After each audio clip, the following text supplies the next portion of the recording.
Hello दोस्तों। आज की हमारी कहानी है सास बहू और गलतफहमी। कहानी अच्छी लगे तो लाइक ज़रूर कीजिएगा। क्या मुझे मंगता समझ रखा है?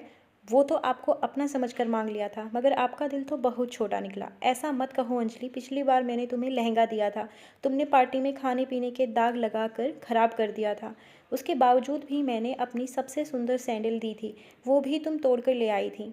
तब भी मैंने कुछ नहीं कहा था। वो घड़ी मेरी मौसी की है, इसीलिए तुम चाहो तो शाम को अपने भैया के संग जाकर अपने लिए पसंद से सुंदर सी घड़ी ले लो। हद होती है भाभी, घर में चीज़ रखी है वह तो दे नहीं सकती, भैया के नाम पर एहसान बताती हैं। जाइए, मुझे नहीं चाहिए आपकी घड़ी। मुझे तो पहले ही पता था कि आप मुझसे कुछ लेना देना नहीं चाहती हैं। आपको तो बस भैया प्यारे हैं, हम लोग आपके अपने थोड़ी ना। बोल पैर पटक कर उसके कमरे में चली गई। बस इसी बात से चिढ़कर उसने स्नेहा से बदला लेना चाहा और अपनी माँ से डांट पड़वाने का प्लान बनाया। उसने अपनी माँ को भड़का दिया ताकि सास बहू के बीच में तू मैं हो जाए तो बड़ा मज़ा आए।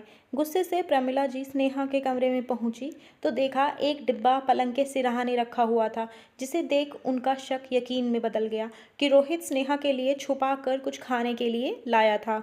वे बोली, स्नेहा बहू, हमने तुम्हें किस बात की कमी रखी है जो तुम मेरे बेटे को चोरी छुपे खाने पीने की चीज़ें मंगवाती हो, जबकि मैंने तुम्हें पहले ही कह दिया था कि हमारे घर में यह सब नहीं चलता है। जो भी करना है तुम्हें, तुम मुझे बताकर ही सब कुछ मंगवा सकती हो। फिर यह छुपा कर घर में जो भी तुम सामान मंगवा रही हो वो क्यों लाना है? अभी भी वक्त है, सुधर जाओ।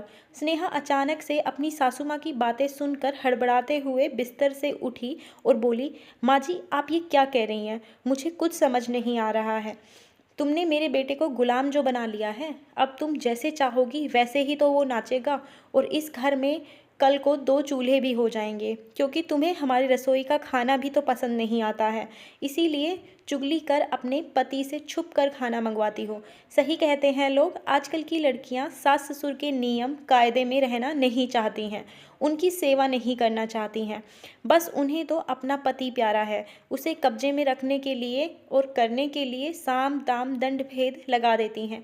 चिल्लाने की आवाज़ सुनकर ससुर राकेश जी कमरे में आए और बोले, ऐसा क्या हो गया जो तुम अपनी बहू की हालत जानते हुए भी उस पर चिल्ला रही हो? कोई बात है तो आहिस्ता से भी बोल सकती हो। और अगर रोहित कुछ लाया भी है तो इसमें गलत क्या है? बहू का मन इन दिनों कुछ भी खाने का कर सकता है, इतना तो तुम भी समझो। नहीं जी, मैं कुछ नहीं समझूंगी, समझना इसे पड़ेगा। यह घर मेरा है और यहाँ इसकी मनमानी नहीं चलेगी। अरे यह कोई अकेली है जो बच्चे पैदा करने वाली है? मैंने भी दो दो बच्चे पैदा किए हैं, मगर ऐसी हरकतें नहीं की। किसी को पता नहीं था। अचानक रोहित बाथरूम से बाहर निकला और बोला, माँ। अचानक से अपने भाई को देखकर अंजलि घबरा गई। उसे लगा भाई घर पर नहीं है, तब तक भाभी की क्लास लगा ली जाए। क्यों, गलती तो बहू की है, बेटी को क्यों कुछ बोलना? माँ आप तो जानती हैं स्नेहा को कभी भी एसिडिटी और अपच हो जाती है। कल रात को खाना खाने के बाद उसे उल्टियाँ हो गई, फिर भी वह चुपचाप सोने की कोशिश करने लगी। अचानक से बोली, कुछ मीठा मिल जाता तो मुंह का स्वाद ठीक हो जाता।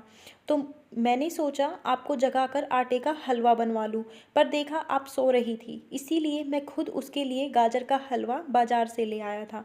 और जब इसे खिलाने लगा तो कहने लगी कि मम्मी जी को यह बिल्कुल पसंद नहीं आएगा कि मैं अकेले चुपचाप कुछ खाऊं। वह मेरे लिए कितना कुछ बनाती हैं, मेरा बहुत ध्यान रखती हैं, मैं उनका दिल नहीं दुखाऊंगी। आप यह हलवा रख दीजिए, कल सुबह हम सब मिलकर खाएंगे। मेरे लिए ठंडा दूध ला दीजिए, वही पी लूँगी। इसीलिए वो बंद डिब्बा ऐसा का ऐसा ही रखा है। शायद आपकी लाडली बिटिया ने मुझे बाजार से लाते हुए देख लिया होगा ये गाजर का हलवा, इसीलिए आपके कान भरकर यह बखेड़ा खड़ा कर दिया है। आप दोनों के बीच की गलतफहमी फैलाकर अपनी भाभी को डांट पड़वाने की कोशिश कर रही थी, जो कि सरासर गलत है। पिछली बार भी आपको सामान ना देने की बात पर कितना भड़काया था, तब भी आपने स्नेहा को ना जाने क्या क्या नहीं सुनाया। स्नेहा मुझे इसकी हर हरकत के बारे में बताती है, पर हम इसकी हर गलती को नादानी समझकर माफ़ कर देते हैं। अब आप ही फैसला कीजिए किसका क्या करना है, वरना सच में गलतफहमी के बीज बो देगी ये आपके घर में। प्रमिला जी ने बेटी अंजलि को एक जोरदार थप्पड़ मारने ही वाली थी कि स्नेहा ने उन्हें रोक दिया, मगर गुस्से में बोली, कॉलेज का आखिरी साल है, पढ़ाई पर ध्यान दो और अपने पैरों पर खड़े होने की सोचो। ऐसे घर में कलह मचाकर बुरी ननद बनने से अच्छा है एक अच्छा इंसान बनो। आइंदा बिना सोचे समझे अपनी भाभी के बारे में बोला तो मुझसे बुरा कोई नहीं होगा। अंजलि ने भी अपनी भाभी भैया से माफ़ी मांगी और कहा, आगे से इस तरह की कोई गलती नहीं होगी। स्नेहा ने उसके आंसू पूछे और बोली, अगर तुम्हारा होने वाला भतीजा भतीजी अपनी बुआ को ऐसे रोते हुए देखेगा तो रोतलू हो जाएगा। इसीलिए मुस्कुराओ और यह लो, मैंने तुम्हारे लिए अपनी घड़ी से भी सुंदर घड़ी मंगवाई है। यह देख अंजलि को बहुत आत्मग्लानि हुई और तुरंत अपनी भाभी के गले मिलकर सारे गिले शिकवे दूर कर दिए। धन्यवाद दोस्तों। कहानी अच्छी लगी हो तो लाइक कर दीजिए, शेयर कीजिए और चैनल को सब्सक्राइब कर लीजिए ऐसी ही और कहानियों के लिए।